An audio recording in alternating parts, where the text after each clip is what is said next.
first off, let's just go to their website. Yeah, guys, so this is the website here, openxai.org. They have a pretty cool site, some pretty cool graphics and things on here. So we're just gonna softly, they even have a YouTube channel with lots of information, right?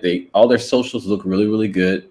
And they have almost more subs than me, right? A lot of videos on all types of stuff, AMAs, information, so you can get, familiar with what they're doing.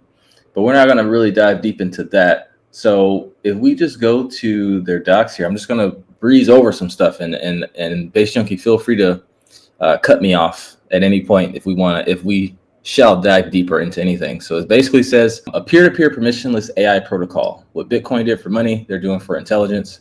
And anyone, anywhere can launch, own, and monetize AI apps, agents, and services fully on chain. No banks, no corporations, no gatekeepers. Intelligence becomes open, sovereign, and unstoppable. And then they talk about how GPU compute becomes liquid with tokenized credit. So basically, guys, like we talked about on last week's episode, they are a platform. And historically, platforms are the best investments because they allow things to be built on top of, right? It's kind of like owning the land that real estate's built on top of. Same kind of thing here. So it's like Amazon, the best e-commerce platform, Facebook, the best marketing platform, Google, the best search engine platform. Also, Google App Store, Google Play Store, and Apple App Store. These are the top platforms where you can launch apps, right? Ethereum and Solana are great smart contract platforms, and layer ones do the best in terms of crypto other than Bitcoin. So investing into platforms is always very, very appealing to me. And then you have the narrative behind this, to where most of the narratives that blow up in crypto come from TradFi, and AI agents is no different. Artificial intelligence is never going away, right? Our lives are becoming increasingly digital. Our attention spans are becoming shorter and shorter. So we have this obsession with wanting to automate things. And this project is allowing you to basically create your own AI agent and put a service behind it. So it's just like, if you look at how the internet was adopted and how Web3 must be adopted, it has to be adopted in a way to where the common person can use it, make money, benefit, have fun, without really understanding what's happening on the back end. Just like when you go to turn on your lights, if we had to configure our circuit breaker every time we turn on our lights, or configure our server every time we surf the web, we would have jack-o'-lanterns and cups with strings. So this is no different. They allow you to basically launch your own app agent. And the cool thing is they have this subscription model to where, so first, I'm getting ahead of myself here. You have other companies that offer like GPU services, hosting services, but they cut cost up to 80% compared to AWS, Google, and Hugging Face. That's another platform here. So if we look at this, so this is cost, censorship, and privacy. So when you look at cost and energy, they're cheaper than AWS, Google Cloud, Microsoft Azure, and Hugging Face. When you look at content censorship, meaning what agents you can make, right? What things you can monetize, they give you more free reign than these products. So you could want to spin up something with AWS, and they're like, oh, actually, we don't want to host for that, right? Same with Google Cloud, same with Azure, same with Hugging Face. And then when you look at ownership and privacy, they are way off the charts, as they let you own the AI agents that you make. So it's just like, this is really cool because it creates a whole economy. So like, let's say, and Basejunkie and I were talking about this before we jumped on the call.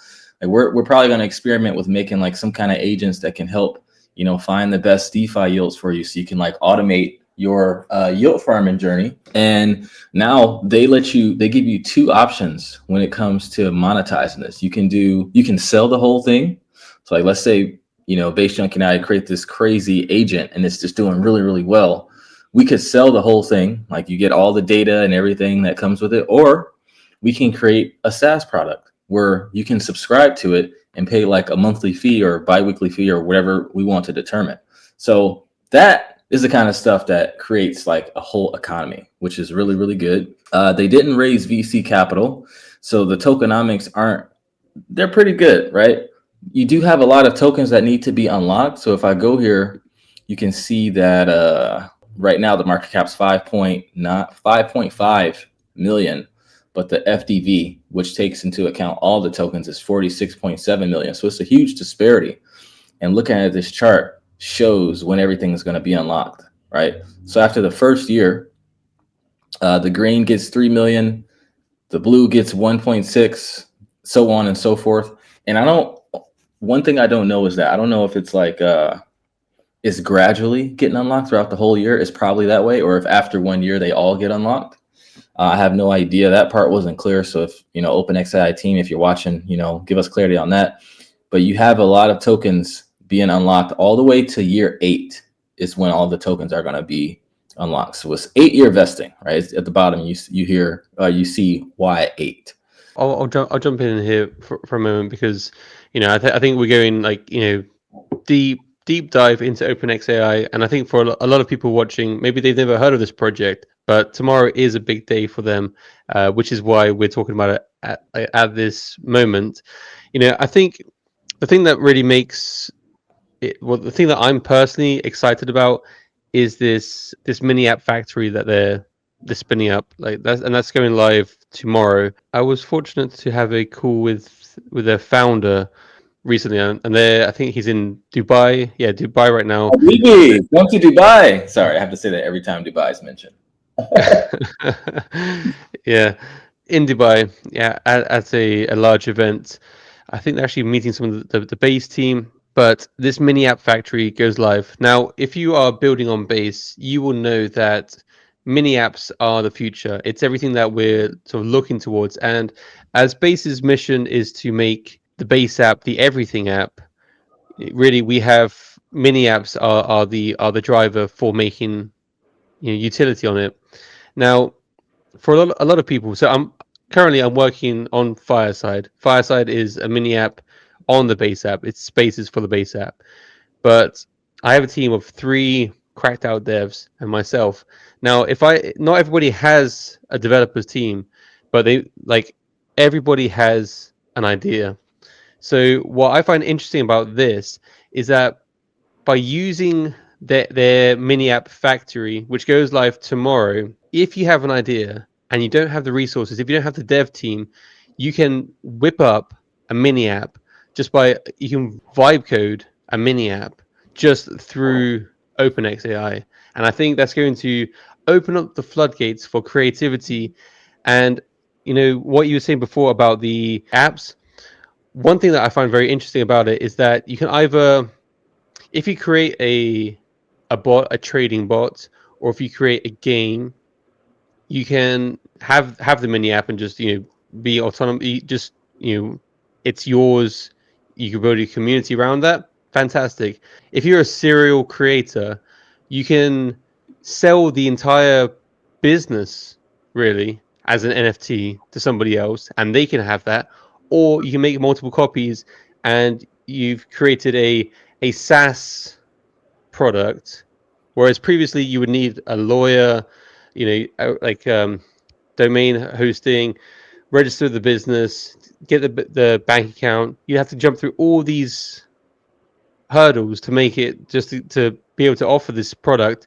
You can do it all on chain without those barriers to entry. So I'm personally I've been thinking of some ideas, like things that I would like to do, mini app ideas that I would love to create that I don't want to bog down my dev with. I want to see if I can create this myself, and then see if it has a good market fit. And the fact that they're putting the tools in the hands of the people, it really gives, I feel like it levels the playing field so that creative people can really get their ideas out there in front of the Base community. Yeah, that's huge. Doing it right from the old phone, it's pretty crazy.